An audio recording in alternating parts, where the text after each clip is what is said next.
بھائی یاسین بھائی کب کے قریب آ جائیں، جو بیلگام سے آئے ہیں یاسین بھائی کب کے قریب آ جائیں.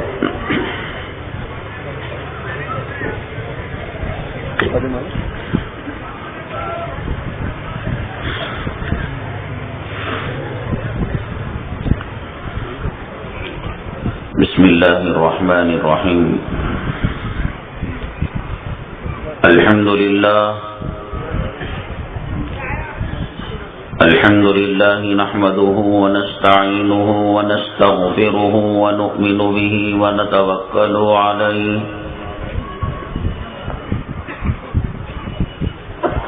ونعوذ باللہ من شرور انفسنا ومن سیئات اعمالنا ونعوذ بالله من شرور أنفسنا ومن سيئات أعمالنا من يهده الله فلا مضل له ومن يضلله فلا هادي له ونشهد أن لا إله إلا الله وحده لا شريك له ونشهد أن سيدنا ومولانا محمدا عبده ورسوله صلى الله عليه وعلى آله وأصحابه وبارك وسلم تسليما كثيرا كثيرا. أما بعد فأعوذ بالله من الشيطان الرجيم. بسم الله الرحمن الرحيم. فلا وربك لا يؤمنون حتى يحكموك فيما شجر بينهم قال النبي صلى الله عليه وسلم لا يؤمن أحدكم حتى يكون هواه تبعا لما جئت به أو كما قال النبي عليه الصلاة والسلام.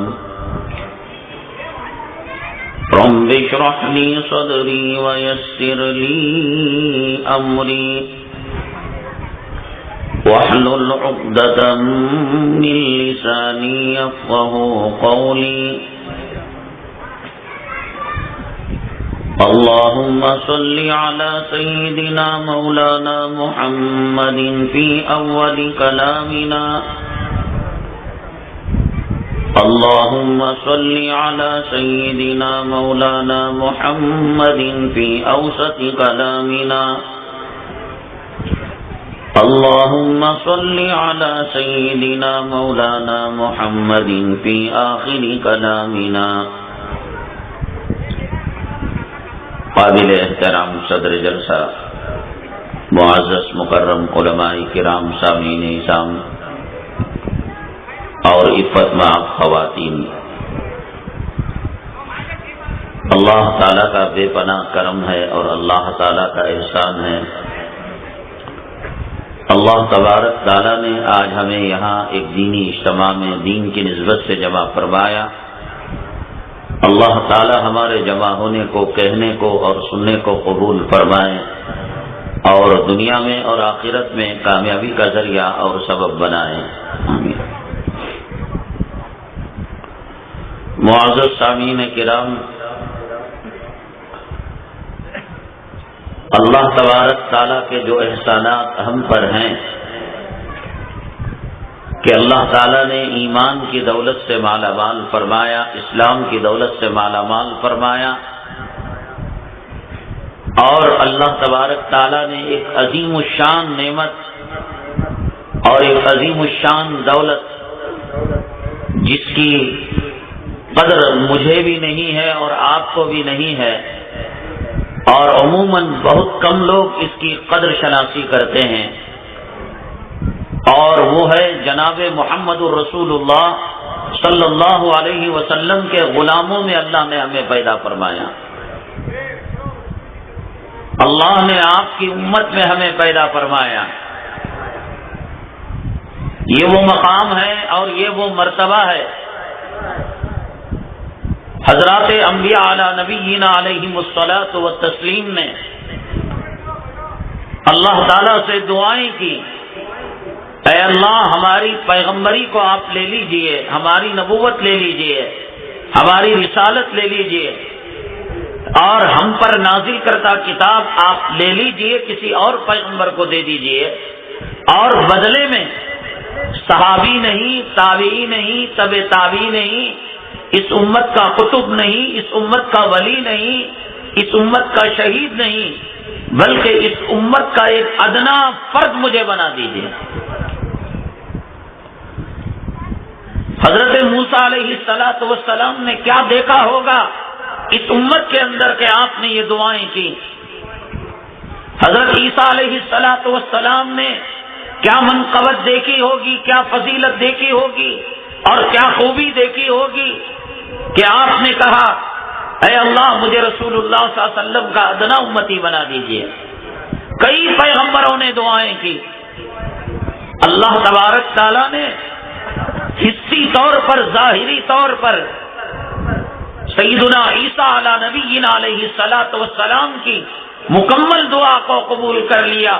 اور آپ جانتے ہیں کہ قرب قیامت حضرت عیسیٰ علی نبینا علیہ السلام تشریف لائیں گے، لیکن بحیثیت نبی نہیں اور بحیثیت رسول نہیں، بلکہ آقا دو عالم جناب محمد الرسول اللہ صلی اللہ علیہ وسلم کے ادنا امتی اور غلام بن کر آپ تشریف لائیں گے.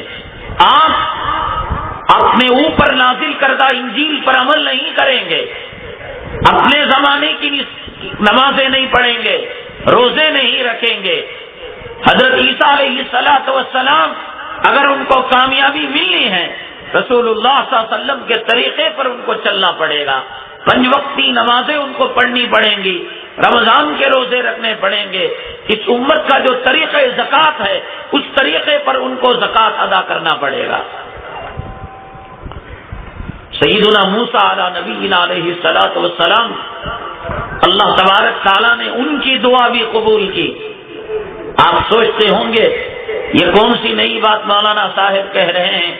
عیسیٰ علیہ السلام آئے ہیں، آئیں گے، یہ تمام علماء نے کہا، کتابوں میں بات لکھی ہوئی ہے، کلام پاک اور احادیث نبویہ کی تشریحات سے اس بات کا پتہ چلتا ہے. موسیٰ علیہ السلام کے آنے کا تو پتہ نہیں چلتا. تفسیر کی کتابوں میں لکھا ہوا ہے کہ اللہ کے حبیب پاک جناب محمد رسول اللہ صلی اللہ علیہ وسلم جب معراج کے اندر تشریف لے کر گئے تو بہت بڑا واقعہ ہے وہ کہ آپ مکہ مکرمہ سے بیت المقدس گئے اور بیت المقدس سے آسمان اول گئے، دوسرے آسمان کو گئے. یہ لمبی تفصیل چھوڑیے، اللہ تبارک تعالیٰ نے تحفے میں آپ کو 50 نمازیں دی، اور یہ 50 نمازیں 5 کیسی بنی یہ امت کا ہر فرد جانتا ہے، عالم بھی جانتا ہے، جاہل بھی جانتا ہے، مرد بھی جانتا ہے، عورت بھی جانتی ہے. حضرت سیدنا موسیٰ علیہ السلام سے ملاقات ہوئی. موسیٰ علیہ السلام نے پوچھا اے محمد صلی اللہ علیہ وسلم، اے خاتم الانبیاء، اے امام الانبیاء، کہاں تشریف لے جا رہے ہیں؟ اللہ تعالیٰ نے کیا تحفہ دیا؟ رسول اللہ صلی اللہ علیہ وسلم بڑے خوش تھے، مسرور تھے اور مطمئن تھے. آپ نے فرمایا کہ اتنی نمازیں مجھے ملی ہیں. موسیٰ علیہ السلام نے کہا کہ میری امت اور میری قوم آپ کی امت سے زیادہ اور آپ کی قوم سے زیادہ طاقتور تھی. علماء نے کتابوں میں لکھا ہے کہ بنو اسرائیل کا بچہ 500 سال پر بالغ ہوا کرتا تھا، اس کا بچپنا 500 سال پر ختم ہوا کرتا تھا. یہاں 40 سال لگنے کو نہیں، 25 سال لگنے کو نہیں، شوگر آ گئی، نمک آ گیا، کولیسٹرول آ گیا، برین ٹیومر آ گیا، کینسر آ گیا، فلاں آ گیا، دھماکہ آ گیا، یہ بیماری وہ بیماری، 500 سال صرف بچپنے میں گزرتے تھے. اور پھر اس کے بعد سینکڑوں سال تک وہ جیا کرتا تھا. اللہ نے بڑی طاقتور قوم بنائی تھی اور بڑی قوت والی قوم بنائی تھی.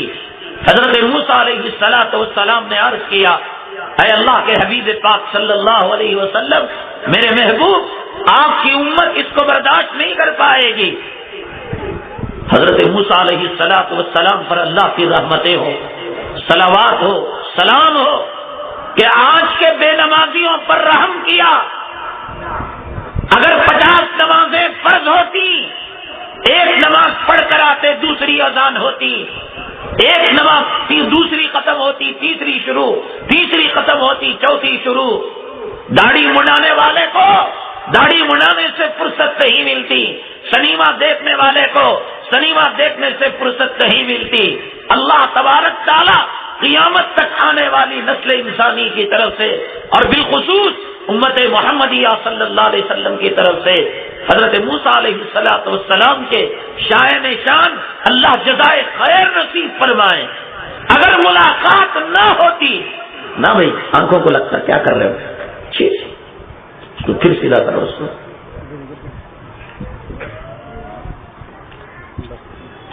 ہاں ٹھیک۔ اگر موسیٰ علیہ السلام سے ملاقات نہ ہوتی، اللہ کے حبیب پاک صلی اللہ علیہ وسلم اللہ تعالیٰ کی قربت میں، اللہ تبارک تعالیٰ سے کلام کرنے میں، اللہ تبارک تعالیٰ کے قریب ہونے میں، اللہ تعالیٰ کے دیدار میں اتنا مست تھے کہ 500 نمازیں بھی دے دیتے، 5000 بھی دے دیتے۔ اللہ تبارک تعالیٰ کی جلوے میں جو مست تھے اس کو لے کر آ جاتے۔ موسیٰ علیہ السلام تو وہاں قریب نہیں رہے تھے۔ اللہ تعالیٰ نے ثم دنا فتدلى فكان قاب قوسين او ادنى، وہ رسول اللہ صلی اللہ علیہ وسلم کے بارے میں فرمایا۔ موسیٰ علیہ السلام پورے ہوش و حواس کے ساتھ تھے، انہوں نے فرمایا آپ کی امت اس کو برداشت نہیں کرے گی۔ گئے آئے تو اس کے بعد یہ 5 نمازیں ہوئی تو علماء نے لکھا ہے کتابوں کے اندر کہ حضرت موسیٰ علیہ السلام اس امت کے اندر نمازوں کی تخفیف کا مشورہ رسول اللہ صلی اللہ علیہ وسلم کو دے کر، اللہ سے کنسیشن کروا کر، وہ دعاؤں میں شامل ہو کر اس امت کے اندر روحانی طور پر داخل ہو گئے۔ حضرت عیسیٰ علیہ السلام حصی طور پر داخل ہو گئے، اور حضرت موسیٰ علیہ السلام دعائیں لے کر امت کی مشورہ دے کر رسول اللہ صلی اللہ علیہ وسلم کو اور نمازوں کے حصے میں کنسیشن کروا کر روحانی طور پر حضرت موسیٰ علیہ السلام اس امت محمدیہ صلی اللہ علیہ وسلم کے اندر داخل ہو گئے۔ اس امت کے ایک ایک فرد کے ایک ایک عمل کی مؤذن ہے، اس کے کیا کمالات ہیں، امام ہے اس کے کیا مناقب ہیں، شہید ہے کیوں آپ کر دیا اس کے کیا مناقب ہیں، عالم ہے، قرآن کا حافظ ہے، نورانی قاعدہ پڑھنے والا ہے، نمازی ہے، روزے دار ہے، ایک ایک فرد کی ایک ایک خصوصیت ہے۔ صحابی کے مناقب، تابعی کے مناقب، تبع تابعی کے مناقب، اولیاء کس کو کہتے ہیں، الگ الگ۔ بلکہ میں ایک بات عرض کروں، سیدنا جبرائیل علیہ الصلاۃ والتسلیم جو سید الملائکہ ہیں، سیدنا آدم علی نبینا علیہ الصلاۃ والسلام سے لے کر جناب محمد رسول اللہ صلی اللہ علیہ وسلم تک اللہ کا پیغام پیغمبروں کے پاس لایا کرتے تھے اور کتابیں لایا کرتے تھے۔ ایک مرتبہ اللہ تعالیٰ سے عرض کیا، اللہ تبارک تعالیٰ مجھے کوئی خصوصی فضل اور خصوصی شرافت سے آپ مجھے مشرف فرمائیے۔ اللہ تعالیٰ نے کہا، اے جبرائیل میں ہوں گا عرش پر اور آپ ہوں گے، کوئی فرشتہ نہیں ہوگا، درمیان میں کوئی مخلوق نہیں ہوگی، آپ ہوں گے اور میں ہوں گا، آپ سجدہ کیجیے۔ 70,000 سال کا سجدہ، کس کا؟ آج کے زمانے کے مسلمان کا، کہ سر سجدے میں اور خیال دکان میں، بیوی میں، کاروبار میں، مال و دولت میں اور بینک کے حساب و کتاب میں۔ نہ، وہ تو فرشتے تھے، چاہ کر بھی گناہ نہیں کر سکتے تھے۔ اللہ نے فرمایا لا یعصون اللہ ما امرہم ویفعلون ما یؤمرون، وہ چاہ کر بھی گناہ نہیں کر سکتے۔ جس کو اللہ نے سجدے میں لگا دیا وہ سجدے میں، جس کو رکوع میں لگا دیا وہ رکوع میں، اور جس کو قیام میں لگا دیا قیام میں، جس کو طواف میں لگا دیا طواف میں، جس کو بندوں کے دعاؤں پر آمین پر لگا دیا اس پر، جس کو بندوں کے اعمال اللہ کے پاس لے جانے پر لگا دیا اس پر، اور جسے بندوں کے درود کو رسول اللہ صلی اللہ علیہ وسلم کے دربار کی ذمہ داری پر بس ہر ایک فرشتہ جسے بادلوں پر لگایا، جسے زمین پر لگایا، جسے پہاڑوں پر لگایا، وہ کوئی خطا نہیں کر سکتے. لا یعصون اللہ ما امرہم، نہ ان کا ظاہر نہ ان کا باطن.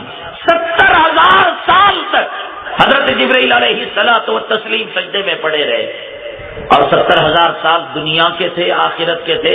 یہ تو حدیث کی کتابوں میں نہیں لکھا ہوا ہے. 70,000 سال کے بعد جب اٹھے تو کہا اللہ تعالیٰ نے جبرائیل کیسے محسوس کرتے ہیں؟ فرمایا کہ میرے دل کے اندر اور میرے قلب کے اندر ایک کیفیت محسوس ہو رہی ہے، ایک نور محسوس ہو رہا ہے، ایک لذت، ایک حلاوت، آپ کے دربار میں سجدہ کرنے کی ایک کیفیت محسوس ہو رہی ہے. کہا کہ کیا سمجھتے ہیں آپ؟ کہا کہ میرے دل میں یہ بات آ رہی ہے کہ ایسا سجدہ اب تک نہ ہی کسی نے آپ کو کیا ہوگا، نہ قیامت تک آپ کی مخلوق میں کوئی یہ سجدہ کر پائے گا. اللہ تبارک تعالیٰ نے فرمایا اے جبرائیل، میری عزت کی قسم، میری جلالت کی قسم اور میری کبریائی کی قسم، میں ایک دنیا آباد کروں گا، میں زمین بساؤں گا، آدم علیہ السلام کو بھیجوں گا اور اس کے اندر نسل انسانی ہوگی، پیغمبروں کا سلسلہ ہوگا. وہ پیغمبروں میں سب سے آخری پیغمبر وہ میرے محبوب ہوں گے، وہ میرے نام کے ساتھ ان کا نام لگا ہوا ہوگا، لا الہ الا اللہ محمد رسول اللہ صلی اللہ علیہ وسلم.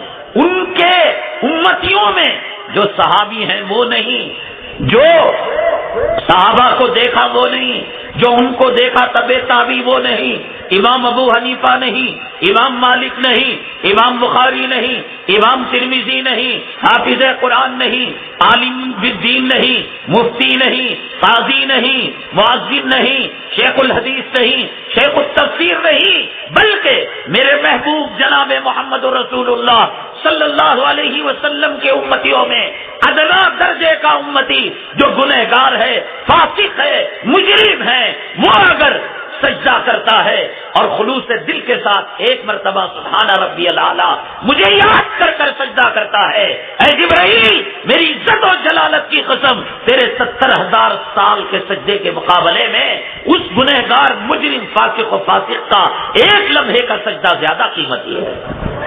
حضرات آپ کو پتہ نہیں، آپ کو پتہ نہیں، اس زمین کی قیمت کا پتہ ہے، دینار و درہم کی قیمت کا پتہ ہے، اینٹ کا پتہ ہے، مٹی کا پتہ ہے، روپیے کا پتہ ہے، عورت کا پتہ ہے، اولاد کا پتہ ہے، ٹی وی کا پتہ ہے، شراب کا پتہ ہے، کس بینک کے اندر کتنا لون ملتا ہے، کتنا انٹرسٹ ہے، کتنا سود ہے، تمہیں اس کا پتہ ہے. تمہیں اس کا پتہ ہے کہ کس کے پاس کتنے سنچریوں کا ریکارڈ ہے، کس کے پاس کتنے وکٹ کا ریکارڈ ہے، کون حرام زادہ اپنے حرام کے نسخے سے کس ہیروئن کے رحم مادر کے اندر حرام کا بچہ پیدا کر رہا ہے، کس کا عشق کس سے چل رہا ہے، کس کا لو کس سے چل رہا ہے، کون سپر ہٹ ہیرو ہے، کون سپر ہٹ ہیروئن ہے، کون رنڈوا سب سے بڑا ہے، کون رنڈی سب سے بڑی ہے، کس نے شادی کے اندر حرام کاری کرتے ہوئے، فضول خرچی کرتے ہوئے، شیطان کا زو منہ میں لے کر پیشاب کو چوس کر اس کے پاخانے کی جگہ جیپ رکھ کر چاٹ کر پاخانا، کون فضول خرچی کرتے ہوئے حضرت بی بی فاطمہ الزہرا رضی اللہ تعالیٰ عنہ کا نکاح کا مذاق اڑا رہا ہے، رسول اللہ صلی اللہ علیہ وسلم کے نکاح کا مذاق اڑا رہا ہے، پیران پیر کے نکاح کا مذاق اڑا رہا ہے. تمہیں اس کا پتہ ہے؟ تمہیں پتہ نہیں آقا کی غلامی کا مقام کیا ہے، آقا کے امتی ہونے کا مقام کیا ہے، آقا کے طرف نسبت کرنے کا مقام اور درجہ کیا ہے. کائنات کے اندر لاکھوں پہاڑ ہیں، غار ہرا بھی ایک پہاڑ ہے، غار ثور بھی ایک پہاڑ ہے، احد بھی ایک پہاڑ ہے، لیکن عزت کی نگاہ سے کیوں دیکھا جاتا ہے؟ اللہ کے حبیب پاک جناب محمد رسول اللہ صلی اللہ علیہ وسلم نے احد کی پہاڑ کی طرف دیکھ کر فرمایا میں احد سے محبت کرتا ہوں اور احد مجھ سے محبت کرتا ہے. محدثین کرام نے لکھا ہے کہ دنیا کے پہاڑوں میں صرف ایک پہاڑ احد کا جنت میں جائے گا. ہزاروں لاکھوں جانور ہیں، لیکن جس جانور پر آقا بیٹھ گئے وہ جانوروں کا سردار ہو گیا، جس غار کے اندر چلے گئے وہ غاروں کا سردار بن گیا، اور جس پہاڑ کے اندر پناہ لے لیے وہ پہاڑوں کا سردار بن گیا. اور عیر ایک پہاڑ ہے. اللہ کے حبیب پاک صلی اللہ علیہ وسلم نے فرمایا کہ میں عیر سے نفرت کرتا ہوں. مدینہ طیبہ کے اندر ایک کونے میں کنارے میں ایک پہاڑ ہے. روایتوں میں آتا ہے، محدثین نے لکھا ہے کہ جہنم کے اندر وہ پہاڑ جائے گا. محبت ہو گئی وہ حد سے، وہ جنتی بن گیا، اور پھر پہاڑ سے نفرت ہو گئی اور آپ کی محبت ختم ہو گئی. محدثین نے لکھا کہ وہ جہنم کے اندر جائے گا. مدینہ طیبہ کو یثرب کہا جاتا تھا. علماء کرام تشریف فرما ہے، پوچھئے گا یثرب کے معنی تباہی کے، یثرب کے معنی ہلاکت کے، یثرب کے معنی بربادی کے. لیکن اللہ کے حبیب پاک صلی اللہ علیہ وسلم کے قدم اثر جب وہاں پر پڑے ہیں، جنت کا ٹکڑا مدینہ طیبہ کو بنا دیا گیا، ریاض الجنہ بن گیا، جنت البقیع بن گیا، مسجد نبوی بن گئی، اور مدینہ طیبہ کا ذرہ ذرہ خاک شفا بن گیا. یہ رسول اللہ صلی اللہ علیہ وسلم کے جوتوں کے صدقے میں، آپ کی آمد کے صدقے میں اللہ تبارک تعالیٰ نے جو علاقہ یثرب کا تھا، تباہی کا تھا، بربادی کا تھا، ہلاکت کا تھا، اہل عرب وہاں جانے سے ڈرا کرتے تھے، کاروبار کرنے سے ڈرا کرتے تھے، رہنے سے ڈرا کرتے تھے. نہ بھی یثرب میں آئیں گے وبائی بیماری آ جائے گی، یثرب میں آئیں گے کاروبار ٹھپ ہو جائے گا، خسارہ ہو جائے گا، گھاٹا ہو جائے گا. میرے آقا، آپ کے آقا سرور کونین جناب محمد رسول اللہ صلی اللہ علیہ وسلم تشریف لائے. آپ نے فرمایا ما بین منبری و روضتی روضۃ من ریاض الجنہ، میرے روضے اور میرے ممبر کے درمیان، میرے حجرے اور ممبر کے درمیان اللہ تبارک تعالیٰ نے جنت کا ٹکڑا رکھ دیا ہے. سیدنا امام اعظم ابو حنیفہ رحمۃ اللہ علیہ کے زمانے میں ایک صاحب نے، اس زمانے کے اندر فقہ کا دورہ تھا، جسے آج فلموں کا دورہ ہے، ڈراموں کا دورہ ہے.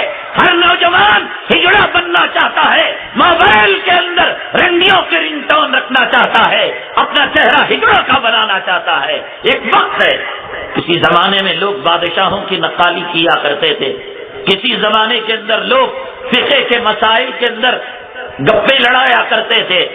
یہ ائمہ کا زمانہ تھا، تفقہ کا زمانہ تھا. ایک خاوند نے بیوی سے کہہ دیا کہ میں روزے سے ہوں، اگر جنت کے اندر میں نے افطار نہ کی تو تجھ پر 3 طلاق. تمام امام صاحبوں نے کہہ دیا، علماء نے کہہ دیا، سالے کہیں کہ جنت تجھے بیٹھے بٹھائے تیرے باپ کے گھر میں مل جائے گی، تیرے سسرال کے گھر میں مل جائے گی. تجھے مرنا پڑے گا، تجھے قبر میں جانا پڑے گا، عالم برزخ سے گزرنا پڑے گا، عالم محشر سے گزرنا پڑے گا، عالم سکرات سے گزرنا پڑے گا، پل صراط سے گزرنا پڑے گا، اور پھر آخر میں اگر گناہ نہ کیا ہو تو جنت میں جائے گا، اگر گناہ کیا ہو حسب گناہ جہنم میں بھگت کر جنت میں جائے گا. تو تمام علماء مایوس ہو گیا، زبان سے کہنے کو تو کہہ دیا، لیکن سیدنا امام اعظم ابو حنیفہ رحمۃ اللہ علیہ، اللہ تبارک تعالیٰ اربوں کھربوں کروڑوں ستاروں سے زیادہ، زمین کے ذرات سے زیادہ اللہ تعالیٰ آپ کے قبر مبارک پر رحمت نازل فرمائے، برکت نازل فرمائے. آج میں کہتا ہوں کہ جو حضرت سے منسلک نہیں ہے، حضرت کو نہیں مانتا ہے، حضرت کے تقلید کا خلادہ ہار اپنے گلے میں نہیں پہنتا، وہ یتیم نہیں ہے جس کی ماں مر چکی ہو، وہ یتیم نہیں ہے جس کا باپ مر چکا ہو، وہ غریب نہیں ہے کہ جس کا کوئی کارخانہ نہ ہو، وہ غریب نہیں ہے جس کے پاس مال و دولت نہ ہو، بلکہ وہ یتیم، وہ غریب وہ ہے کہ جو ابو حنیفہ رحمۃ اللہ علیہ کو اپنا امام تسلیم نہ کرتا ہو، جو دیوبندیوں کو اپنا قائد، اپنا رہبر، اپنا پیشوا تسلیم نہ کرتا ہو. جب دیوبندی بزرگان دین علماء کرام سے محروم ہے، وہ یتیم ہے. جو سیدنا امام اعظم ابو حنیفہ رحمۃ اللہ علیہ کی تقلید سے محروم ہے، وہ یتیم ہے، وہ غریب ہے. تو سیدنا امام اعظم ابو حنیفہ رحمۃ اللہ علیہ کے پاس آیا تو پوچھا کہ حضرت ایسا مسئلہ ہو گیا. حضرت نے فرمایا کہ جاؤ، اللہ کے حبیب پاک صلی اللہ علیہ وسلم نے فرمایا ہے کہ میرے ممبر اور عائشہ حجرے عائشہ کے درمیان جو حصہ ہے وہ روضۃ من ریاض الجنہ ہے، وہ جنت کی ایک کیاری ہے، جنت کا ٹکڑا ہے، وہاں تم افطاری کر لو، انشاءاللہ تمہاری قسم پوری ہو جائے گی. تو چنانچہ یہ رسول اللہ صلی اللہ علیہ وسلم کی آمد کے صدقے میں مکۃ المکرمہ کیا پہلے نہیں تھا؟ کعبہ رسول اللہ صلی اللہ علیہ وسلم کے بعد آیا، زمزم بعد میں آیا، صفا بعد میں آیا، مروہ بعد میں آیا. لیکن کلام پاک کھول کر پڑھیے، لا اقسم بهذا البلد وانت حل بهذا البلد. اے محمد صلی اللہ علیہ وسلم، آپ کے جوتوں کے صدقے میں، آپ کی آمد کے صدقے میں ہم نے حرم پاک کی عزت اور توقیر کو اور مکہ مکرمہ کی عزت کو بالا تر کر دیا ہے. آپ نہیں جانتے، آپ اگر جانتے نہار پہ رسول اللہ صلی اللہ علیہ وسلم کی سنت کو کوئی حرام زادہ پیشاب کی نالی میں ڈالتا، کتے اور سور کھانے والوں کا چہرہ بناتا، تو بش کا چہرہ بناتا، ٹونی بلیر کا چہرہ بناتا، فلم میں کام کرنے والے حرام زادوں کا چہرہ بناتا. اگر تجھے پتا ہوتا میرے محبوب صلی اللہ علیہ وسلم کے چہرے کی قیمت کیا ہے، میرے محبوب صلی اللہ علیہ وسلم کے چہرے کی زینت اور چہرے کے حسن کی قیمت کیا ہے. کتنے ہیں مسلمان ان کو نمستے کہے، نمسکار کہے، گڈ مارننگ کہے اور السلام علیکم کہے، جب تک کہ اپنے ختنے کی رپورٹ، پوسٹ مارٹم کی رپورٹ گلے میں نہیں ڈالتے پتہ نہیں لگتا. نہ چہرے سے مسلمان ہیں، نہ لباس سے مسلمان ہیں، نہ کرتوت سے مسلمان ہیں. انگریزوں کی اترن ٹی شرٹ یہ لڑکیوں کو پہنائے ہوئے ہیں، ان کے احترام شدہ پینٹ یہ لڑکیوں کو جنس پینٹ پہنائے ہوئے ہیں. نام فاطمہ ہے، نام زلیخا ہے، نام بلقیس ہے، نام عائشہ ہے، نام قتیجہ ہے، نام سلیمان ہے، نام یحییٰ ہے. اس کو سلام کرے، نمستے کہیں، گڈ مارننگ کہے، یہ مر جائے تو اس کا انتم سنسکار کیا جائے، جلا کر راکھ کر دی جائے، یا منہا خلقناکم کہہ کر مسلمانوں کے قبرستان میں دفن کیا جائے. پتا ہے تجھے مکے کی زمین نے آپ کی قدر کی، مدینے کی زمین نے آپ کی قدر کی، جانوروں نے آپ کی قدر کی، پتھروں نے آپ کی قدر کی، شجر و حجر نے آپ کی قدر کی. آج مسلمان کو پتا ہے کہ میں کس کا غلام ہوں، میں کس کا امتی ہوں. سیدنا حضرت حسین رضی اللہ تعالی بچے تھے، بچوں کی لڑائی ہوتی ہے تو ایک بچے نے ان کو کہہ دیا، کچھ آپس کے اندر بات چیت ہو گئی تو اس کے جواب کے اندر حضرت حسین علیہ الصلوۃ والسلام نے یہ کہا کہ تو میرے نانا کا غلام ہے، تیری حیثیت کیا ہے، تیری اوقات کیا ہے، تو کون ہے، تیری حیثیت کیا ہے، 4 کوڑی کی تیری حیثیت، تو میرے نانا کا غلام ہے. باپ نے یہ جملہ سن لیا، حضرت حسین چلے گئے اپنے گھر کو، بچے کو لے کر سیدنا علی کرم اللہ وجہہ کے دولت قدے پر آئے، دروازے کو کھٹکھٹایا، کھٹ کھٹ کھٹ کھٹ. سیدنا علی کرم اللہ وجہہ تشریف لائے. حضرت حسین بچے ہیں، پناہ لے رہے، ادھر چھپ رہے ادھر چھپ رہے ہیں، کم بخت کے لڑنے کی ہمت نہیں، باپ کو بلا کر لے کر آیا لڑائی کرنے کے لیے، ڈر رہے ہیں، تھر تھر کانپ رہے ہیں. اب یہ باپ نے کہا کہاں ہے حسین؟ اب تو ان کی کھٹیا کھڑی ہو گئی، بچے تھے، معصوم بچے تھے. اب یقین تھا کہ اب اپنے بچے کا انتقام وہ لیں گے، بدلہ لیں گے. اب حضرت حسین چھپنے لگے، نہیں ابو اسی نے غلطی کی تھی، اسی نے یہ کہا تھا، اسی نے وہ کہا تھا. تو ان کے ابا نے کہا بیٹے حسین، میرے پیارے، میرے لال، رسول اللہ صلی اللہ علیہ وسلم کے محبوب نواسے، تجھے کچھ نہیں کیا جائے گا، اللہ کے لیے تو آ جا. حضرت حسین رضی اللہ تعالیٰ عنہ آ گئے. وہ زمانہ دھوکے کا زمانہ نہیں تھا کہ آدمی کچھ کہے اور کچھ کر دے، دھوکہ دے کر آدمی کو بلائے. چنانچہ جب حضرت حسین رضی اللہ تعالیٰ عنہ آ گئے، کہا کہ بیٹے کیا تو نے کہا تھا میرے بچے کو؟ اب ڈر رہے، نہیں بیٹے اللہ کے لیے کہہ دے، تجھے کچھ نہیں کیا جائے گا، کچھ نہیں کہا جائے گا. کہا کہ میں نے یہ کہا، تیری حیثیت کیا ہے، 4 کوڑی کی تیری حیثیت ہے، تو اور تیرا باپ تو میرے نانا کے غلام ہے. کہا کہ بیٹے یہ بات کہی تو نے، اٹھایا سینے سے لگا لیا، اللہ کا واسطہ دے کر کہتا ہوں بیٹے چاکلیٹ ہونا تو لے لو، آئس کریم کھانا ہے کھا لو، اور کھلونا لینا ہے لے لو. قیامت کے دن اگر تم یہ جملہ کہہ دو گے کہ میں تیرے نانا کا غلام ہوں، بیٹے تیری اس گواہی پر خدا مجھے جنت میں رحمت فرما دیں گے. کیا سمجھتے ہیں آپ آج امت کی حالت کیا ہے؟ نہ مسلمان کو داڑھی کی قدر ہے، نہ رسول اللہ صلی اللہ علیہ وسلم کے غلام ہونے کا احساس ہے، نہ امتی ہونے کا احساس ہے۔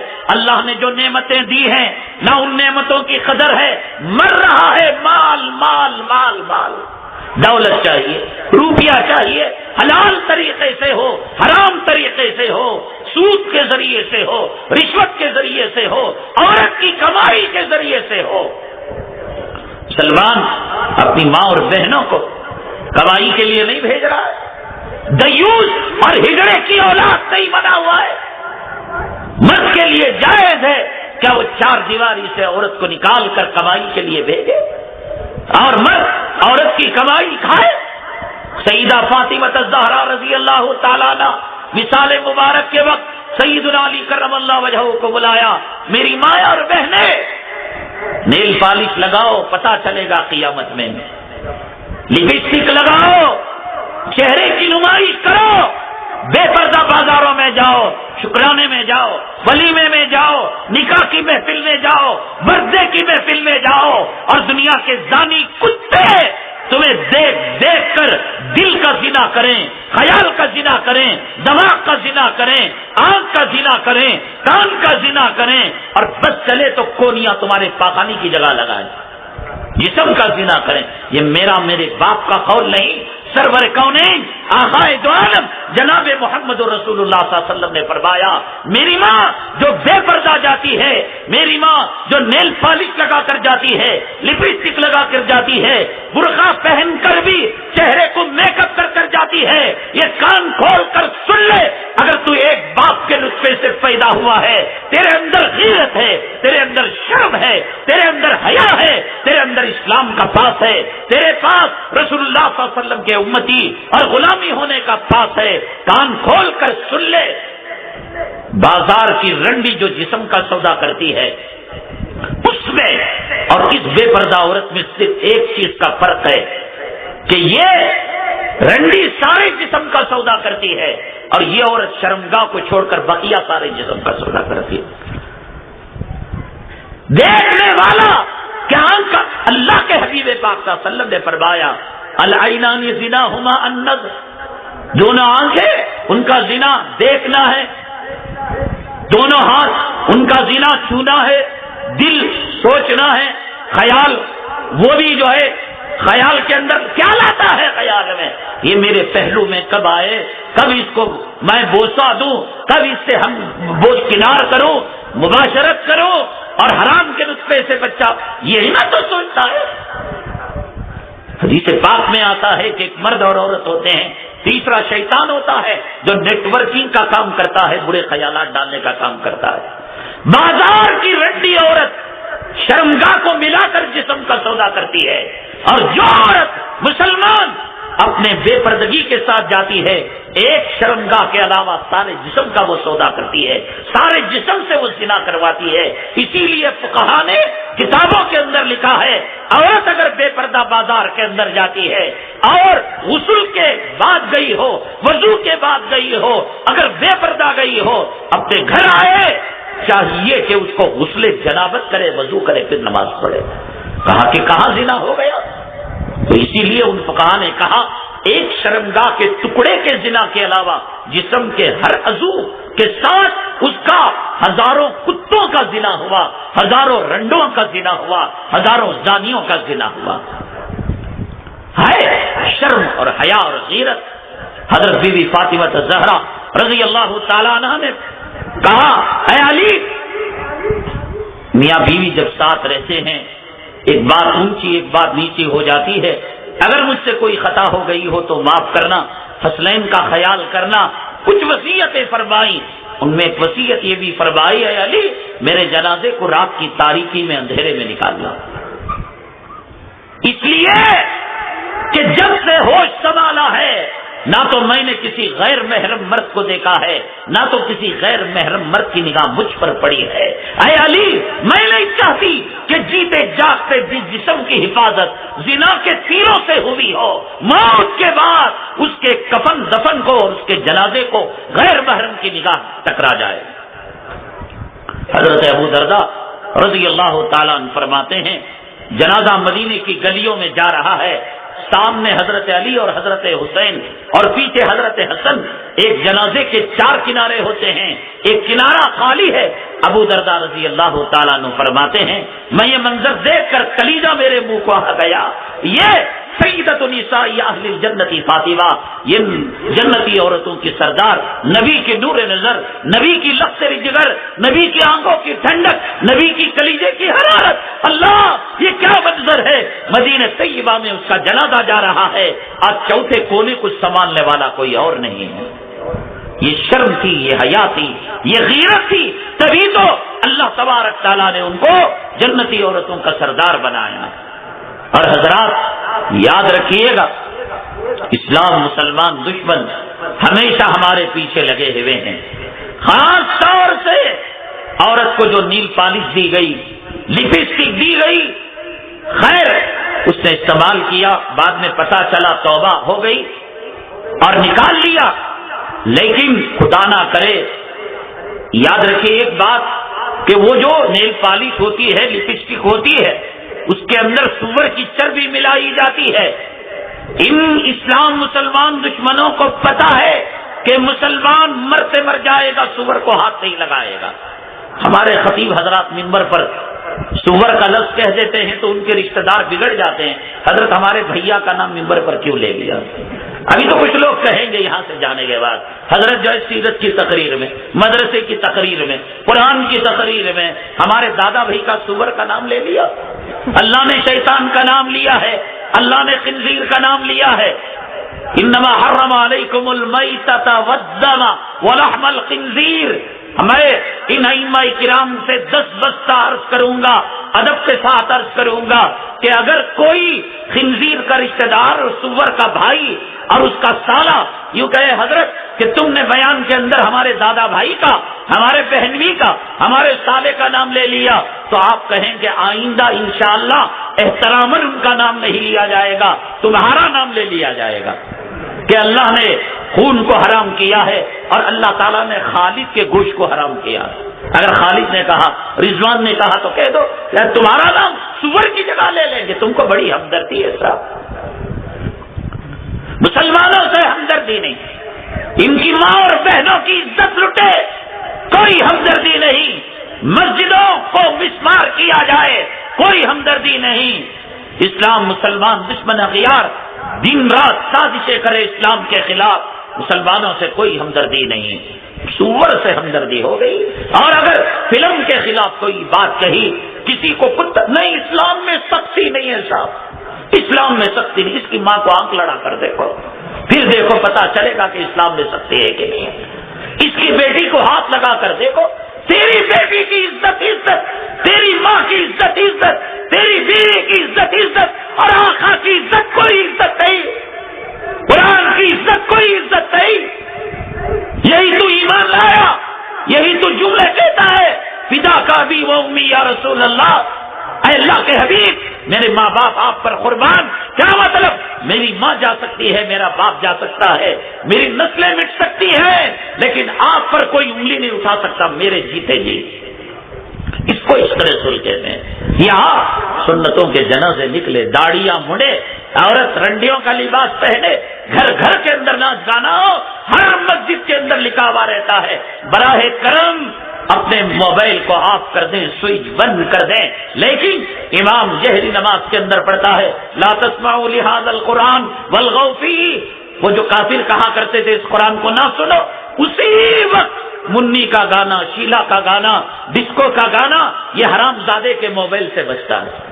بل چک کر آیا تھا، باپ کا جنازہ آیا بول کر، بھائی کا جنازہ آیا بول کر، اس میں بھی جب امام نے پڑھا وَإِذَا قُرِئَ الْقُرْآنُ فَاسْتَمِعُوا لَهُ وَأَنصِتُوا لَعَلَّكُمْ تُرْحَمُونَ، ہمارے امام صاحب نے یہاں تک کہا کہ مقتدی تو سورہ فاتحہ بھی نہ پڑھے، قرات نہ کرے نماز کے احترام میں، اور جس مقتدی کو امام ابو حنیفہ رحمۃ اللہ علیہ قرات پڑھنے سے منع کرے، فاتحہ پڑھنے سے منع کریں، اب آج کا امام مسجد کے اندر پہلی رکعت میں، دوسری رکعت میں میں کمیٹی کے ذمہ داروں سے اور احباب خیر سے، اہل خیر سے درخواست کروں گا، جہاں اتنے سارے آپ خرچے کرتے ہیں، آپ وہ اعلیٰ کہ جس کی وجہ سے موبائل کا نیٹ ورک ختم ہو جاتا ہے، جامر جس کو کہتے ہیں، وہ آپ اپنے مسجدوں کے اندر لگائیں تاکہ کوئی کمینہ بھول کر اگر نماز کے اندر جلدی سے آ گیا اور آن رہا اس کا موبائل اور اس کے اندر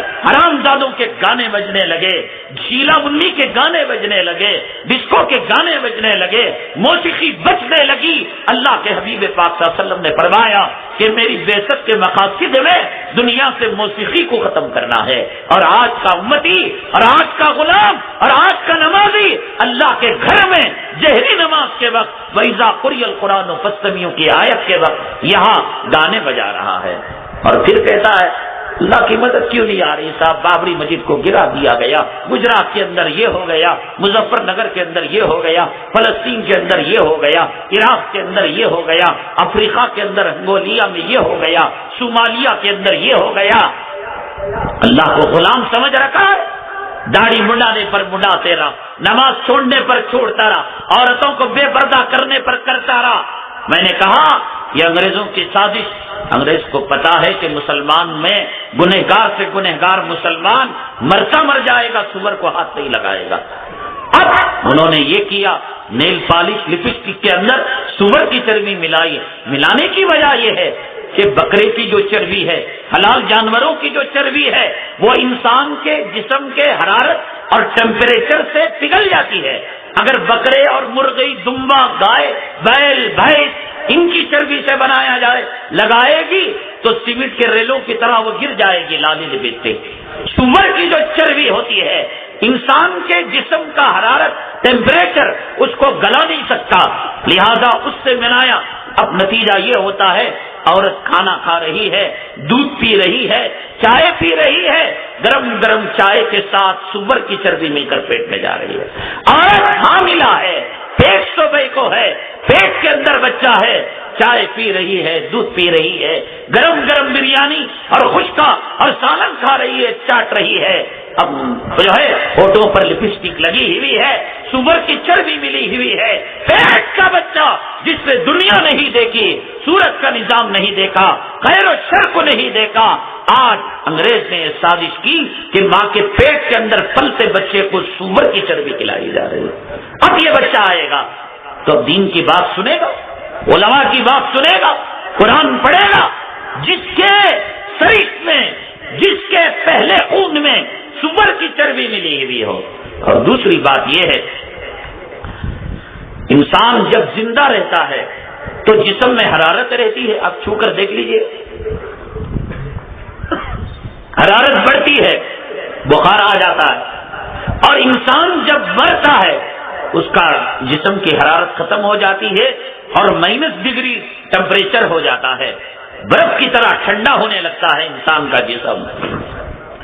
نیل پالش جو لگائی جاتی ہے، لپسٹک جو لگائی جاتی ہے، انسان جب زندہ ہوتا ہے ریموور سے بلیڈ سے نکالا جائے تو جسم کی حرارت اور ریموور اور بلیڈ کی وجہ سے وہ نکل جاتا ہے، لیکن انسان جب مر جاتا ہے، عورت جب مر جاتی ہے اور خدا نہ کرے نیل پالش لگ کر مر گئی اور لپسٹک لگ کر مر گئی تو پھر دنیا کی کوئی طاقت اس کو نہیں نکال سکتی۔ اب یہ عورت کفن میں لپٹی جائے گی تو سور کی چربی کے ساتھ جائے گی، قبر میں جائے گی تو سور کی چربی کے ساتھ جائے گی، میدان محشر کے اندر اٹھے گی۔ جو عورت سور کی چربی کے ساتھ قبر میں جائے کیا وہ اللہ کے عذاب سے محفوظ رہ سکتی ہے؟ جو عورت میدان محشر کے اندر سور کی چربی کے ساتھ جائے کیا وہ میدان محشر کی ذلت اور رسوائی سے بچ سکتی ہے؟ کیا آقا کے دربار حوض کوثر کا جام اسے مل سکتا ہے؟ حضرات، میرے عرض کرنے کا مطلب یہ ہے کہ آج ہمیں اس بات کا احساس نہیں، اللہ کے حبیب پاک صلی اللہ علیہ وسلم کی ہم پیاری امت ہیں، آپ کے غلام ہیں، آپ کے ماننے والے ہیں، آج ہمارے پاس قدر و قیمت ہے، چونے کی رنگ کی عورت کی قدر و قیمت ہے، آج ہمارے پاس قدر و قیمت ہے، مٹی کی، پتھر کی، روپیوں کی، پیسوں کی، بنگلوں کی، عمارتوں کی، آج ہمارے پاس قدر و قیمت ہے، عہدوں کی قدر و قیمت ہے۔ مسلمانوں، اللہ کی عزت و جلالت کی قسم، یہ ساری چیزیں اللہ کے یہاں ایک مچھر کے پر کے برابر کوئی حیثیت نہیں رکھتی۔ 7 زمین اور 7 آسمان کے خزانے اللہ کے یہاں ایک مچھر کے پر کے برابر کوئی حیثیت نہیں. اللہ نے ہمیں نعمت رسول اللہ صلی اللہ علیہ وسلم کی غلامی کی دی ہے. آج ہم اس کی قدر کرنا چھوڑ دیے تو نتیجہ یہ ہوا کہ اللہ تبارک تعالیٰ نے دنیا میں ایک دستور بنایا ہے وَإِن تَتَوَلَّوْا يَسْتَبْدِلْ قَوْمًا غَيْرَكُمْ ثُمَّ لَا يَكُونُوا أَمْثَالَكُمْ کہ اگر تم قرآن کی قدر نہیں کرو گے, نبی کی قدر نہیں کرو گے, سنتوں کی قدر نہیں کرو گے, نمازوں کی قدر نہیں کرو گے, اللہ تعالیٰ تمہیں صف ہستی میں مٹا کر رکھ دے گا. اللہ ہمارے سجدوں کا محتاج نہیں ہے, نبی ہمارے درود کے محتاج نہیں ہے, ہم نماز کے محتاج ہیں, ہم نبی پر درود پڑھنے کے محتاج ہیں. ہم اسلام کی ہمیں ضرورت ہے, اسلام کو ہماری ضرورت نہیں ہے. پوری دنیا والے مل کر بغاوت کر ڈالیں, سجدہ نہ کریں, درود نہ پڑھیں, اللہ کی کبریائی میں کوئی فرق آنے والا نہیں. یا معشر الجن والانس ان استطعتم ان تنفذوا من اقطار السماوات والارض فانفذوا لا تنفذون الا بسلطان. پورے جنات کو, پورے انسانات کو جو اب تک مرے ہیں, جو قیامت تک آنے والے ہیں, ان کو لے کر بغاوت پر آمدہ ہو جاؤ. اللہ تعالیٰ فرماتے ہیں لا تنفذون الا بسلطان. کہاں جاؤ گے, کب تک بھاگو گے؟ جہاں جاؤ گے وہاں اللہ کی قدرت کو پاؤ گے. اس لیے آج مشرق سے لے کر مغرب تک, شمال سے لے کر جنوب تک آپ دیکھیں ایک کتے کی قیمت ہے, ایک پرندے کی قیمت ہے. آپ اگر گاڑی لے کر دیہات کے اندر جائیں, اس دیہاتی کے کتے کو اپنی گاڑی لگا دیں, اس دیہاتی کے بکری کو اپنی گاڑی کی ٹکر کر دے, پورے دیہات والے جمع ہو جائیں گے اور کہیں گے تمہیں پینالٹی دینی پڑے گی, تمہیں جرمانہ دینا پڑے گا, تمہیں بکری کی قیمت ادا کرنی پڑے گی, اور وہ بھی 10 گنا زیادہ. 3000 کی بکری ہے 20,000 سے سودا کریں گے, اور 2000 کا کتا ہے 1 لاکھ سے سودا کریں گے. حضرات آج دیکھیے گا مشرق سے لے کر مغرب تک, شمال سے لے کر جنوب تک, کوئی قوم اگر مظلومیت کی چکی کے اندر پس رہی ہے, نہ وہ کتوں کی قوم ہے, نہ وہ سوروں کی قوم ہے, نہ وہ درندوں کی قوم ہے, نہ وہ جانوروں کی قوم ہے, نہ وہ پرندوں کی قوم ہے, نہ وہ سانپوں کی قوم ہے. سانپوں کی حفاظت کرنے والے تنظیمیں موجود ہیں, جانوروں کی حفاظت کرنے والی تنظیمیں موجود ہیں, کتوں کی دیکھ بھال کرنے والی یونین موجود ہے, کیڑے مکوڑوں کی حفاظت کرنے والی حکومتیں موجود ہیں. چائنا میں دیکھو یہ چوہے کھاتے ہیں, یہ کیڑے کھاتے ہیں, اور منی پور کے اندر جا کر دیکھو کتے کھاتے ہیں, کتوں کی کیا قدر و قیمت. لیکن آج اس صفحے ہستی پر اگر کوئی بے قیمت ہے وہ آقا کا غلام ہے. گاجر مولی کی طرح کیا نہیں کاٹا جا رہا ہے؟ کیا اس کے خون کو پانی سے سستا سمجھ کر بہایا نہیں جا رہا ہے؟ مسلمانوں اللہ کے لیے بتاؤ کیا ہے آج ہماری حالت, ہماری وقت, ہماری حیثیت, ہمارا مقام, ہمارا درجہ کیا ہے؟ مسلمانوں کون مشرق میں پٹ رہا ہے, کون مغرب میں پٹ رہا ہے؟ فلسطین میں کس کا لہو جا رہا ہے؟ افغانستان کے اندر کس کا قتل عام ہو رہا ہے؟ صومالیہ کے اندر ابھی حال کی پچھلے ہفتے کی خبر کہ افریقہ کے وسطی ملک ہنگولیا کے اندر 10,000 مسلمانوں کو نکال کر گھاس کے تنکوں کی طرح اٹھا کر پھینک دیا گیا. راہ چلتے مسلمان کو سولی پر لٹکا دیا جاتا تھا, اور اگر وہ ضد کرتا, ہٹ درمی کرتا, اس کے جسم کو پھاڑ کر وہاں کے وحشی درندے اور وحشی انسان اس کے خون کو پی لیتے, اس کے گوشت کو کھا لیتے. مسلمانوں اللہ تبارک تعالیٰ نے اس امت کا مقام اتنا اونچا کیا تھا, اتنا اونچا کیا تھا کہ پیغمبر اس امت میں آنے کی دعائیں کیا کرتے تھے, اور اللہ نے عیسیٰ علیہ السلام کی دعا قبول کر لیا. وہ آئیں گے اور روحانی اعتبار سے حضرت موسیٰ علیہ السلام کی دعا قبول کر لیا. ان کا مشورہ اللہ نے نمازوں کے سلسلے میں اس امت کے اندر داخل فرما دیا, اور پھر اس امت کا مقام اللہ نے اتنا اونچا کیا کہ کلام پاک کے اندر فرمایا کنتم خیر امت اخرجت للناس، تم بہترین امت ہو۔ قیامت کے دن جب تمام پیغمبر آئیں گے، ان کی قومیں آئیں گی، ان کی امتیں آئیں گی، اور ان کی قومیں اور ان کی امتیں اپنے پیغمبروں کی دعوت و تبلیغ کا انکار کر دیں گے۔ اللہ تبارک تعالیٰ پیغمبروں کو کہیں گے کہ تم بطور گواہ کے کسی کو پیش کرو، وَكَذَلِكَ جَعَلْنَاكُمْ أُمَّةً وَسَطًا لِتَكُونُوا شُهَدَاءَ عَلَى النَّاسِ۔ یہ امت محمدیہ صلی اللہ علیہ وسلم قیامت کے دن سیدنا آدم علیہ السلام سے لے کر حضرت عیسیٰ علیہ السلام تک ہر پیغمبر کی دعوت و تبلیغ کی تصدیق کیا کریں گے۔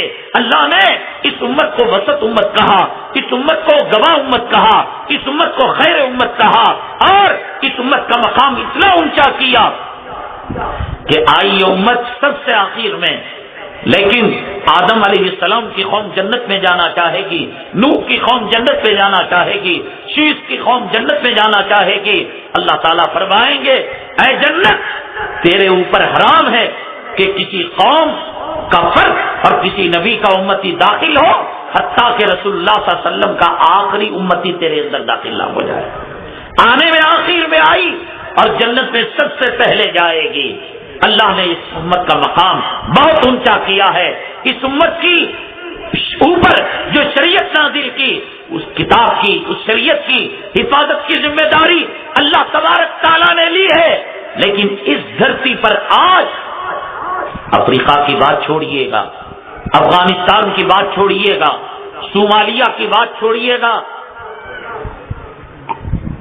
عراق، فلسطین، یہ سب چھوڑیے انٹرنیشنل خبریں۔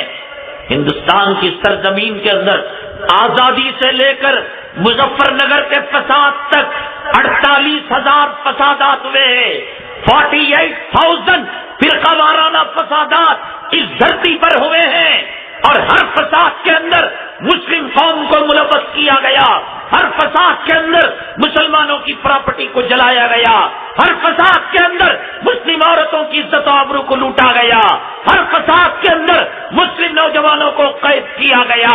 یہ رسول اللہ صلی اللہ علیہ وسلم کے جوتوں کا صدقہ تھا کہ 48,000 فسادات کے بعد بھی آج یہ امت زندہ ہے۔ میرے رب کی عزت و جلالت کی قسم، کوئی اور قوم ہوتی تو گدھے کے سر سے سنگ جیسے غائب ہوئی، اس قوم کا وجود ختم ہو چکا ہوتا۔ کتنی مٹانے کی کوشش نہیں کی۔ دہشت گرد کا لقب کسے دیا جا رہا ہے؟ مسلمانوں کو۔ مسجدیں کس کی گرائی جا رہی ہے؟ مسلمانوں کی۔ مدارس کو دہشت گردی کا اڈا نہیں کہا جا رہا ہے، داڑھی کو دہشت گردی کا نشان نہیں بتایا جا رہا ہے۔ ٹوپی والے کو دیکھ کر، امامے والے کو دیکھ کر، مولانا کو دیکھ کر، ملا کو دیکھ کر، صوفی کو دیکھ کر ان حرام زادوں نے کیا اسے فلمیں نہیں بنائی کہ جن کے اندر ایک دہشت گرد کا رول داڑھی والے کو دیا جاتا ہے، امامے والے کو دیا جاتا ہے، بیک گراؤنڈ اذان دی جاتی ہے، بیک گراؤنڈ مسجد کی تصویر دی جاتی ہے۔ ایک جھوٹ اتنی مرتبہ کہا گیا، اتنی مرتبہ کہا گیا کہ اب وہ جھوٹ اتنا سچ ہو گیا کہ اس کا انکار کرنے والا دہشت گرد سمجھا جا رہا ہے۔ بزرگوں نے ایک واقعہ لکھا، ایک مولانا صاحب تھے، بکری لے کر جنگل کے اندر جا رہے تھے، جنگل کے اندر ڈاکوؤں کی ٹیم تھی، ٹولہ تھا چوروں کا۔ انہوں نے کہا کہ مولانا صاحب سے کیسے چھینے بکری، شرم آتی ہے، حیا آتی ہے، صدقے کی ہوگی، زکات کی ہوگی، مدرسے کی امانت ہوگی، ایسا کریں کہ مولانا خود حوالے کر کے چلے جائیں۔ اب انہوں نے شورا بلائی، اپنی میٹنگ بلائی، اب میٹنگ کے اندر ایک بات طے ہوئی کہ دو 20-40 افراد تھے، وہ ہر ایک کوس پر، ہر 2 کلومیٹر پر کھڑے ہو جائیں۔ پہلے کھڑے ہوئے 2 افراد، السلام علیکم مولانا صاحب۔ وعلیکم السلام۔ حضرت کہاں سے تشریف لے جا رہے؟ مدرسہ جا رہا ہوں۔ کہاں سے ملی یہ کتا کہاں سے ملا ہے؟ کتا یہ تو صاحب بکرا ہے، اس کو فلاں صاحب نے اپنے باپ کے ایصال ثواب کے لیے دیا ہے۔ اے پاگل ہے تو، چل آگے بڑھا۔ تو پھر اگلے 2 فردوں نے کہا یہ کتا ہے، پھر اگلے 2 فردوں نے کہا میں سمیٹ رہا ہوں واقعے کو۔ جب آخری مرحلے پر پہنچے، مولانا صاحب سر کے بالوں کو لوچتے ہوئے، داڑھی کے بالوں کو بکھیرتے ہوئے کہا کہ لو صاحب یہ کتا آپ کو مبارک ہو، 1 جھوٹا 2 جھوٹا 3 جھوٹا 10 جھوٹا 20 جھوٹا۔ انہوں نے 1947 سے لے کر امریکہ کی فلموں میں، برطانیہ کی فلموں میں، فرانس کی فلموں میں، جرمنی کے فلموں میں، ہالی ووڈ کے اندر، بالی ووڈ کے اندر، کنڑ فلموں میں، تمل فلموں میں، ملیالم فلموں میں، تیلگو فلموں میں، انگریزی فلموں میں دہشت گرد دہشت گرد دہشت گرد دہشت گرد ایسا سبق پڑھایا کہ ایک مولوی جب بس اڈا جاتا ہے، ایک مولوی جب ریلوے اسٹیشن جاتا ہے، ایک مولوی جب ایئرپورٹ جاتا ہے تو دنیا کے لوگ سوائے دہشت گرد کے اور کوئی نہیں سمجھتے۔ وہ کتے کی والی مثال کی طرح کہ اس بکری کو اتنا کتا کہا گیا کہ مولوی بھی آمنا صدقنا کہنے پر مجبور ہو گیا اور وہ بکری حوالے کر کر بھاگ گیا۔ آج یہ فضا قائم کی نہیں کی، کیا کیا مسلمانوں نے، کیا کیا، اس ملک کا کیا بگاڑا؟ جس مدرسے کے اندر دہشت گردی کی تعلیم دی جاتی ہے، کوئی میکلال وہ سور کے نطفے سے پیدا نہ ہوا ہو، کتے کے نطفے سے پیدا نہ ہوا ہو، اس کی ماں اگر غیر کے پاس نہ گئی ہو وہ آ کر بتا دے۔ دارالعلوم کے انار کے درخت سے لے کر گوکاک کے اس مدرسے تک کس مدرسے کے اندر دہشت گردی کی تعلیم ہے؟ اخلاق کی تعلیم، ماں کی قدر کی تعلیم، باپ کی عظمت کی تعلیم، پڑوسیوں کے حقوق، جانوروں کے حقوق، درختوں کے حقوق، چونٹیوں کے حقوق، مرے ہوئے انسان کے حقوق۔ کون سے دھرم کے اندر اتنی تعلیم دی گئی کہ مردے کے ساتھ یہ معاملہ کیا جائے، ذبح ہونے والے جانور کی رعایت کی جائے کہ چاقو چھری اس کی آنکھوں کے سامنے ذبح نہ کی جائے، سوراخوں میں پیشاب کر کر چونٹیوں کو تکلیف نہ دی جائے، مردے کو جنازے کو تیز لے جا کر مرے ہوئے انسان کو تکلیف نہ دی جائے، اس کو کپڑا دیا جائے، اس کو عطر دیا جائے، اس کو خوشبو دی جائے، اس کی عزت کی جائے، اس کی برائی بیان نہ کی جائے، اس کی خوبیوں کو بیان کیا جائے، اس کا ایصال ثواب کیا جائے۔ خداوند قدوس کی عزت و جلالت کی قسم یہی نمونہ اگر ہم غیروں کو بھی پیش کر دیتے وہ کلمہ پڑھ کر مسلمان ہو جاتے۔ کیا کیا ہم نے بتائیے؟ اس ملک کے اندر 950 برس تک ہمارے مسلم حکمرانوں نے حکومت کی، ایک فرقہ وارانہ فساد نہیں ہوا، ایک مندر کو نہیں گرایا گیا، ایک گردوارے کو نہیں گرایا گیا، ایک غیر مسلم کو قتل نہیں کیا گیا۔ یہی سرزمین ٹیپو کی سرزمین، حضرت ٹیپو سلطان شہید رحمت اللہ علیہ پکے کٹر مذہبی حکمران۔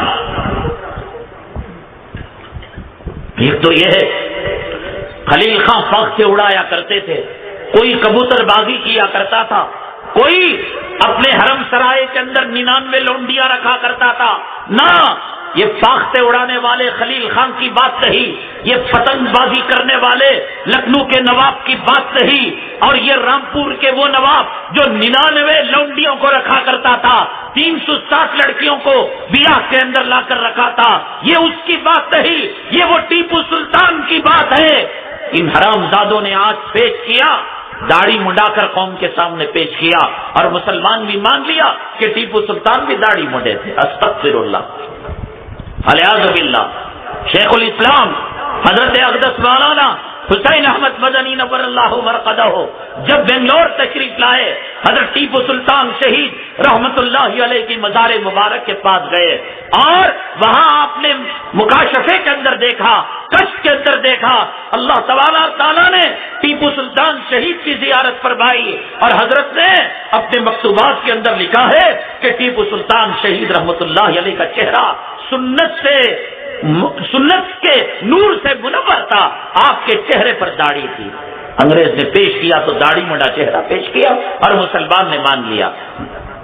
میسور میں جب جامع مسجد بنی، پہلی نماز کا ادگھاٹن تھا، ٹیپو سلطان شہید رحمت اللہ علیہ نے کہا محراب میں وہ آئے گا جو بالغ ہونے سے لے کر اب تک ایک نماز کو آگے پیچھے نہ کیا ہو، نماز نہ چھوٹی ہو، صاحب ترتیب جسے فقہ کی زبان میں کہا جاتا ہے، بڑے بڑے اولیاء، بڑے بڑے اتقیاء، بڑے بڑے پگڑی والے، بڑے بڑے چوغا والے، بڑے بڑے جھبے والے موجود تھے، کسی کی ہمت نہیں تھی۔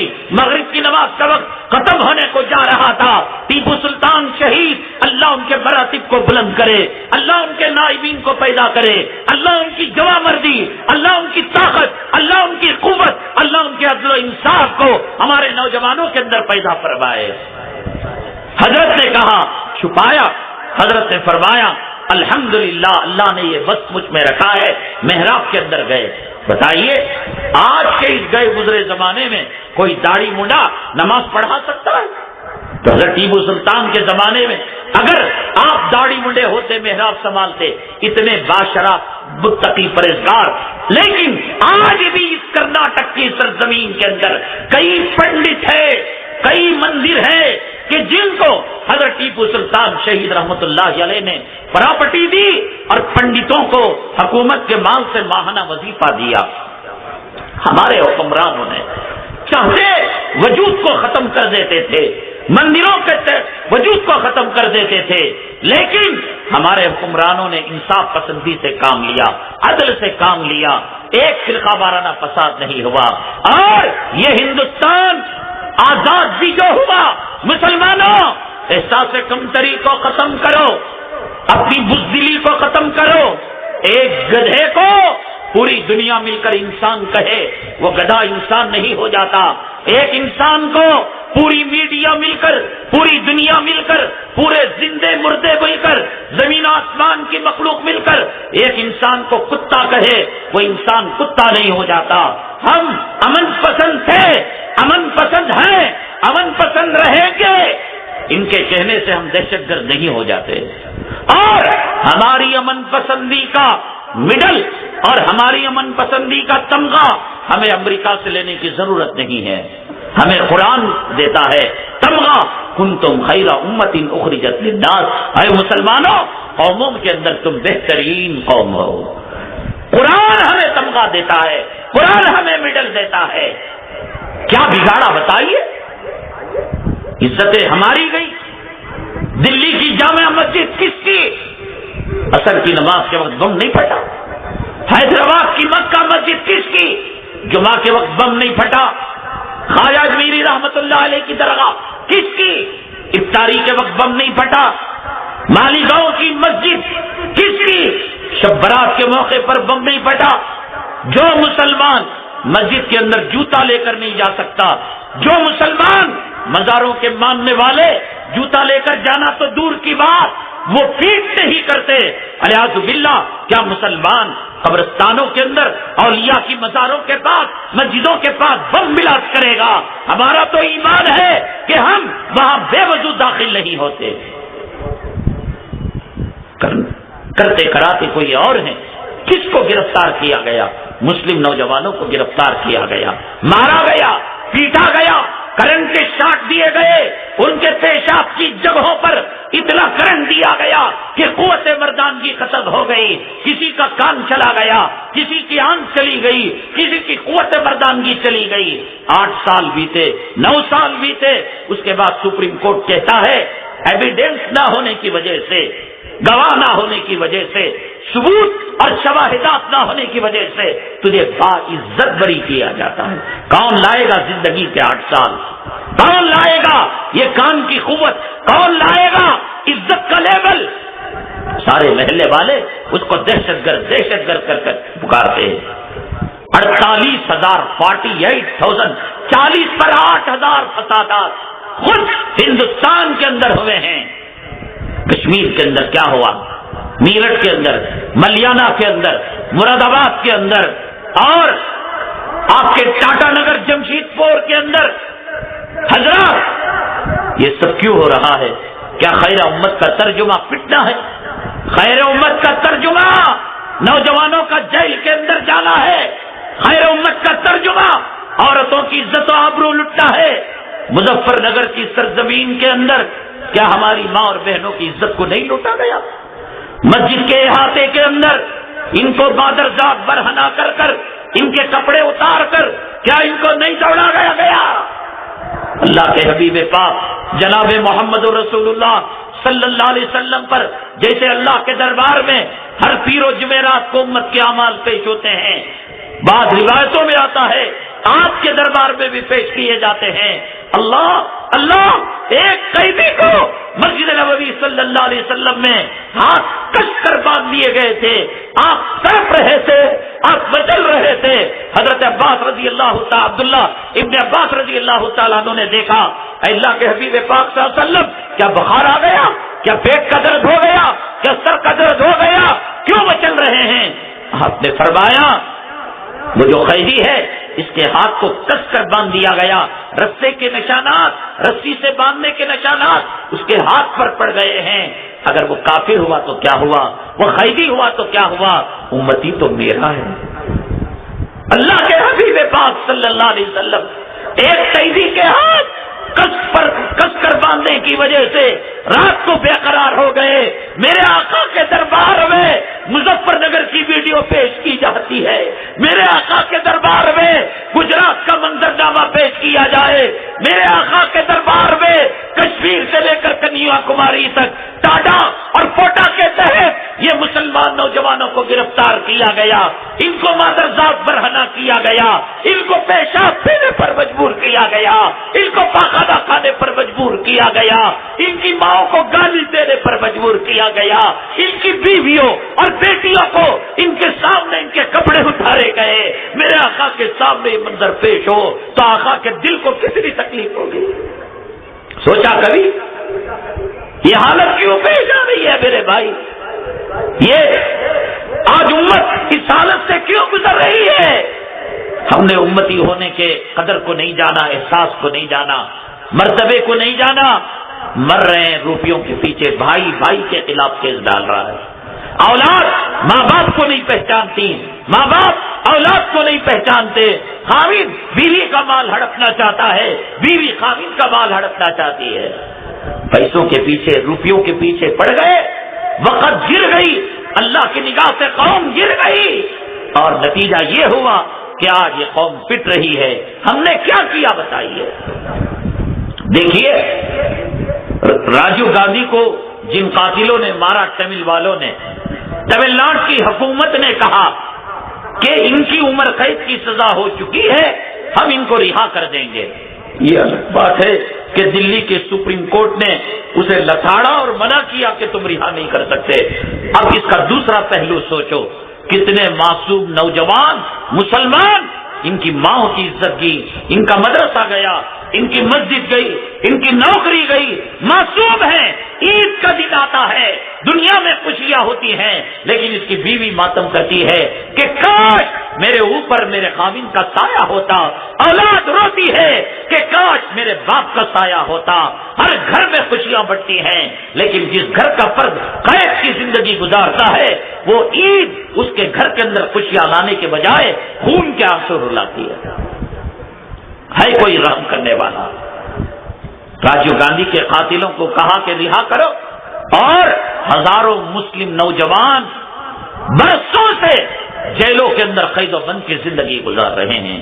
مسلمانوں، ایک گدھا رسول اللہ صلی اللہ علیہ وسلم اس پر بیٹھتے ہیں، مقام اونچا ہو جاتا ہے، ایک کچر اس کا مقام اونچا ہو جاتا ہے، ایک اونٹ اس کا مقام اونچا ہو جاتا ہے، غار ہیرا اس کا مقام اونچا ہو جاتا ہے، غار ثور اس کا مقام اونچا ہو جاتا ہے، یثرب وہ صابہ بن جاتا ہے، وہ طوبہ بن جاتا ہے، وہ طیبہ بن جاتا ہے،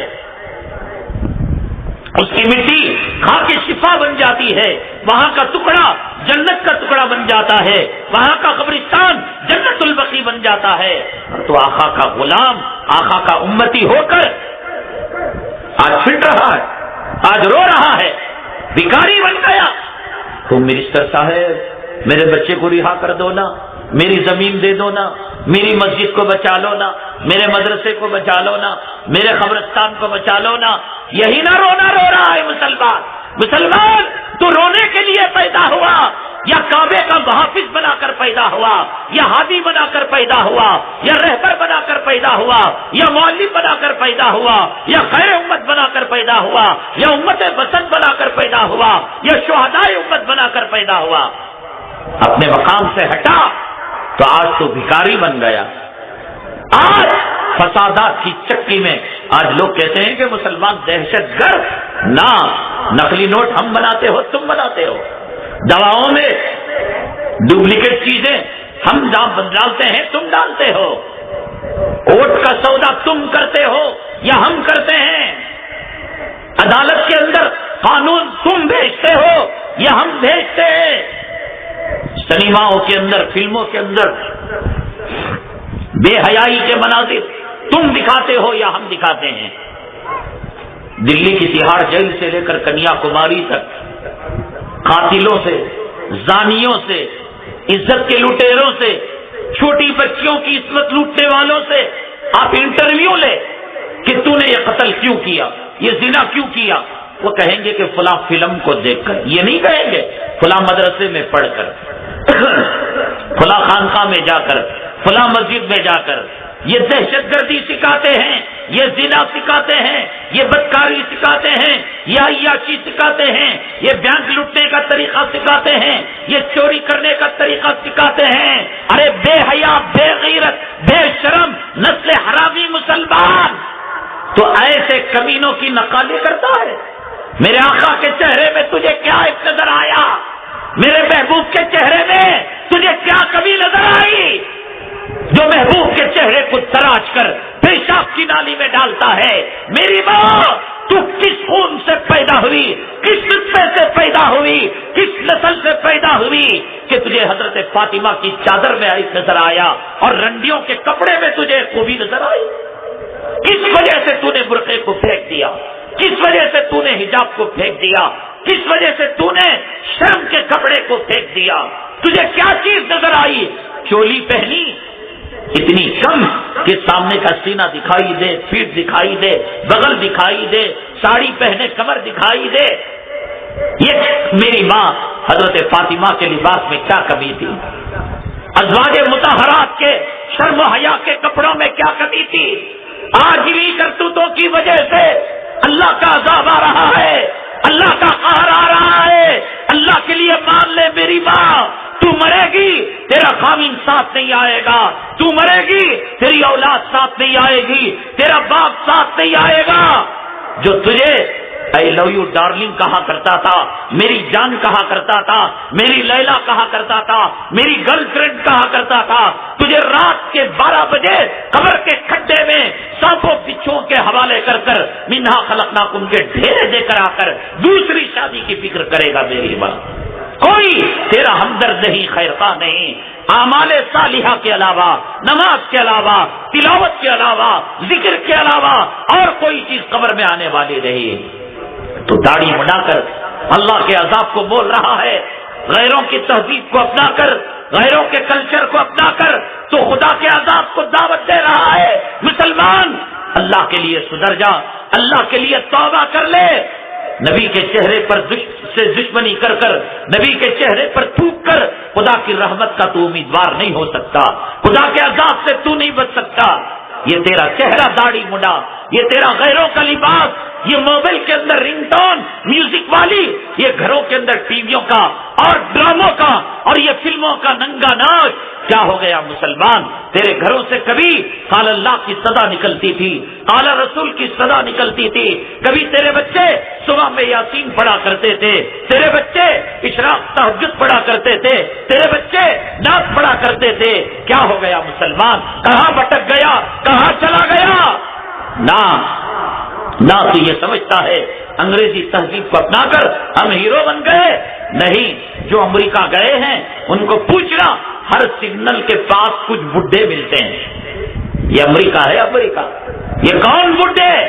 یہ وہ بڈھے ہیں کہ جب بڑھاپے میں داخل ہوتے ہیں تو ان کی اولاد جانوروں کی طرح دھکے دے کر ان کو گھروں سے نکال دیتی ہے. اور ہماری شریعت کہتی ہے یہ باپ ہے، جنت کے دروازوں میں سے ایک دروازہ ہے، اور یہ ماں ہے، یہ جنت اس کے قدموں تلے ہے. یہ شریعت کے اخلاق ہیں. اور جس تہذیب اور جس کلچر کا تو پجاری ہے، ان کے یہاں یہ ہوتا ہے کہ جیسے ہمارے ہندوستان کے اندر کرناٹک میں کتوں کو پکڑنے کی بیان آتی ہے، امریکہ میں، برطانیہ میں، فرانس میں، جرمنی میں ان بوڑھوں کو پکڑنے کی بیان آتی ہے، وہ ڈر کر بچ کر کسی درخت کے آڑ میں کسی پل کے نیچے چلے جاتے ہیں، ایک وقت گئے، دو وقت گئے، اب بھوک لگی، سگنل کے پاس آ کر بھیک مانگتے ہیں، ایک کار رکتی ہے، بابا بابا $1 دے دو نا، $1 دے دو نا، میرے بیٹے نے مجھے نکال دیا، میری بہو نے مجھے گھر سے نکال دیا، میری اولاد نے مجھے نکال دیا۔ وہ شیشہ نیچے اتارتا ہے، اے سی کار تھی، نیچے اتارا تو دیکھا یہ بابے کوئی اور نہیں، وہی بیٹا تھا جس بیٹے نے کل اسے دھکے دے کر کتے کی طرح گھر سے نکالا تھا۔ ایسی تہذیب کی اندھی تقلید کرتے ہو۔ اور آؤ سیدنا امام شافعی رحمت اللہ علیہ جب گھر کو جاتے تو سب سے پہلے اپنی ماں کے خط ختم ہو رہا کیا مولانا؟ واخر دعوانا الحمدللہ رب العالمین۔